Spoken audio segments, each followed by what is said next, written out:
Olá, meus amigos, sejam todos muito bem-vindos ao canal Politizando. Eu sou o William Jacob e o Mauro Cid foi de novo parar na cadeia. Tava finalizando o roteiro aqui, trazendo uma notícia. Tivemos que mudar em cima da hora, porque sim, é uma notícia que, apesar do que havia sido divulgado, pega muita gente de surpresa, porque existia a expectativa dele lá no STF, né, prestar o depoimento e sair, ficar por isso mesmo, aguardando em liberdade o avançar das investigações, mas não, ele saiu preso, volta aí para trás das grades. Eu vou explicar o que aconteceu. Falarei também aqui do Pazuello. Olha, é um negócio curioso demais. Pazuello virou investigado no caso das mortes por falta de oxigênio em Manaus na época da pandemia. É inacreditável que ele só virou investigado agora. Como muitos defendem, tinha que estar na cadeia. Além de não estar pagando pelo que aconteceu, se elegeu deputado federal.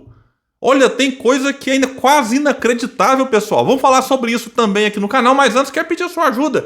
Chegou aqui, viu que não está inscrito? Se puder, se inscreva, ativa o sininho das notificações. Gostou do vídeo? Joinha pra cima. Assistiu, não gostou? Faz parte, eu entendo. Manda o joinha pra baixo, comenta, compartilha, espalha. Vamos trazer mais pessoas pra cá, porque aqui nós lutamos por um Brasil melhor.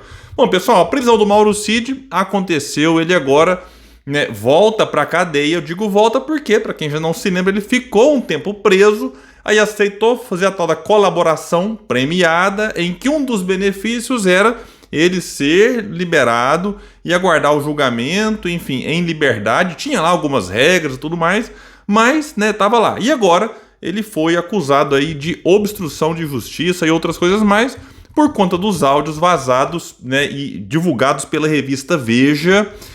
Quem não assistiu o último vídeo antes desse, eu explico o que aconteceu, a fala do Mauro Cid, que, olha, né, ele atacou a Polícia Federal, o STF, o Moraes, e na minha opinião, aqui agora, vamos deixar de lado se, mas ele tem razão, não tem razão, a questão não é essa. Tem a fala dele, então não é uma especulação da imprensa, não, tá lá, ele falou em conversas e os áudios vazaram. E olha, com todo respeito, é muita burrice do cidadão que esteve ao lado de Bolsonaro, se complicou muito porque participou, né, do cometimento de vários crimes que o seu chefe cometeu e ele ali vendo ou executando, tipo cartão de vacinação. Ele foi, digamos assim, quem foi lá e executou, pelo que a gente sabe até agora. E está tentando, inclusive, dizer que foi sozinho. Mentira. Né, duvido muito que o tenente-coronel faria algo sem que o seu superior ordenasse. A função dele era essa, ajudante de ordens. Recebe ordens e executa. Recebe de quem? De Bolsonaro. Executa para quem? Para Bolsonaro. E alguém acha que o Mauro Cid estava assim, do nada, rapaz, quer pensar bem? Vou adulterar cartão de vacina aqui do presidente e da filha dele, até da filha. Alguém acha que ele faria isso sem que o Bolsonaro mandasse? Então Mauro Cid foi se encrencando, cometendo e participando de muitos crimes. E aí, preso, decidiu abrir a boca e falar aquilo que sabia. E tinha lá o compromisso de falar toda a verdade. Eu até acho que ele disse a verdade no depoimento, eu espero que sim. Só que, em liberdade, podia conversar com algumas pessoas, com o Bolsonaro não, por ser o Bolsonaro investigado. Mas aí abriu a boca demais, no sentido de conversar fiado. E aí, o STF, a PF, narrativo, não sei mais o quê. E aí isso vazou para a imprensa, que a imprensa, claro, divulgou, e agora o Mauro Cid, de graça, volta para a cadeia. É um negócio, repito, burrice.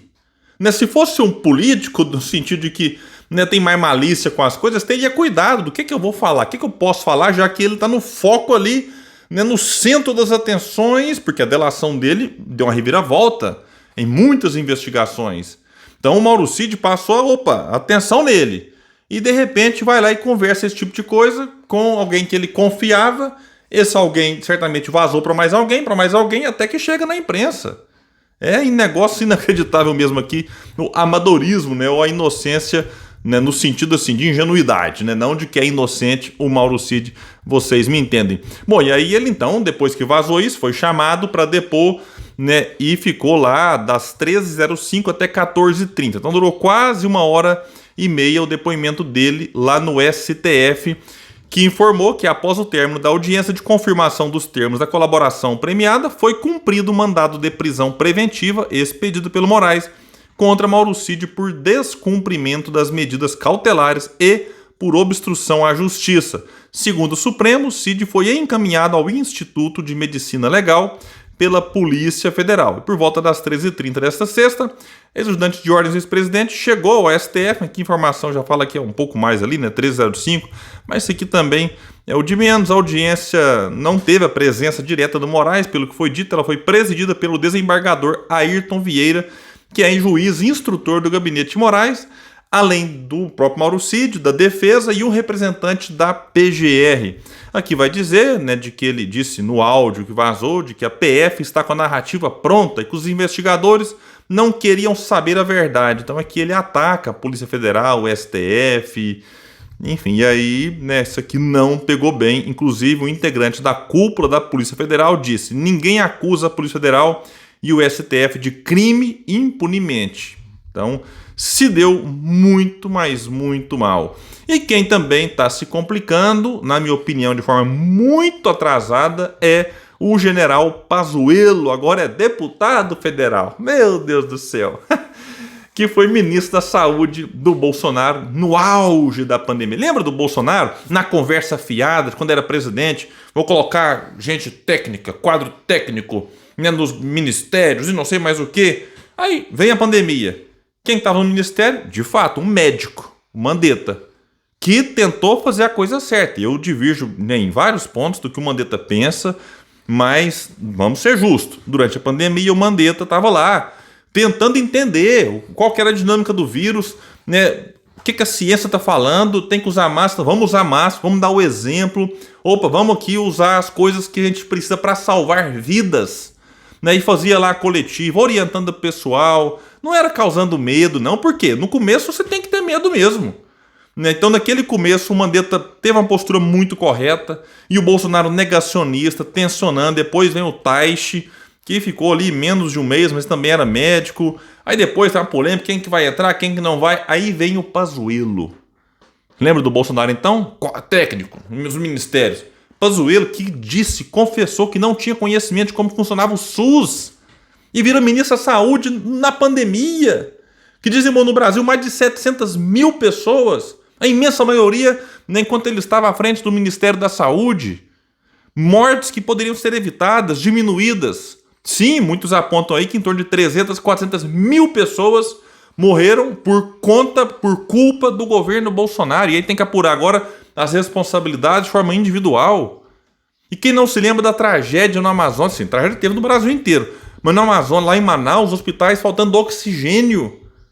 E agora o Mauro Cid, ó, que tem a ver com o Mauro Cid, que também é outra questão, que o Mauro Cid disse, né, que o Pazuello, faço um parênteses aqui para esse assunto, propôs também uma ruptura institucional. Então, pensa no cidadão que vai se encrencar cada vez mais, é o Pazuello. Mas sobre essa questão de Manaus, ele acaba de virar investigado por uma das tragédias mais marcantes da pandemia, as mortes de pacientes por falta de oxigênio nos hospitais de Manaus. Imagina, o que é a pessoa morrendo afogada no seco por incompetência de um cidadão que era dito especialista em logística, e por falha logística faltou oxigênio em Manaus e 31 pessoas, segundo consta aqui, morreram. E olha que eu acho que esse número pode ser até mais, viu? Mas vamos ficar aqui com os números oficiais. E foi no dia 14 e 15 de janeiro, a gente acompanhava a distância, aí muitos artistas tentando mobilizar e mandando oxigênio de jatinho, um negócio realmente, né, lamentável, uma tragédia que dava para ser evitada. E qual que é a minha surpresa? Que o Pazuello não era investigado. Ele passou a ser investigado agora. Né? É inacreditável, gente. Isso aqui, repito, 14 e 15 de janeiro de 2021. Comecinho do ano aí, transcorreu todo 2021, todo 2023, todo 2022, né? Entre um outro aí, pulei. 3 anos se passaram. Agora, março de 2024, Pazuello vira investigado. Tá de sacanagem. Nesse intervalo, ele ficou lá como ministro, aí saiu para se candidatar a deputado federal e foi eleito. O segundo mais votado do estado do Rio de Janeiro.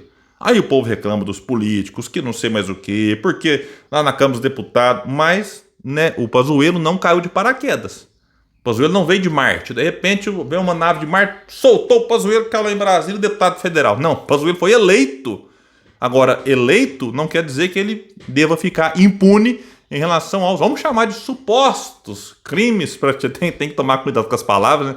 Supostos crimes praticados enquanto ele era ministro. Então é isso, a gente tem que ficar atento a essas questões, mas, de novo, é uma surpresa negativa ver aqui que o Pazuello só agora passou a ser investigado por conta da tragédia em Manaus, que culminou com a morte de 31 pessoas. E tem mais, hein? E eu espero que a questão da pandemia não fique por isso mesmo. Tem muita atitude criminosa cometida por ministro, por presidente na ocasião, por influenciador, e não pode ficar por isso mesmo. Pessoal, fico por aqui. Quem puder, espalhe o vídeo, compartilha. Vamos trazer mais pessoas para cá, porque aqui nós lutamos por um Brasil melhor. Valeu, gente. Até mais.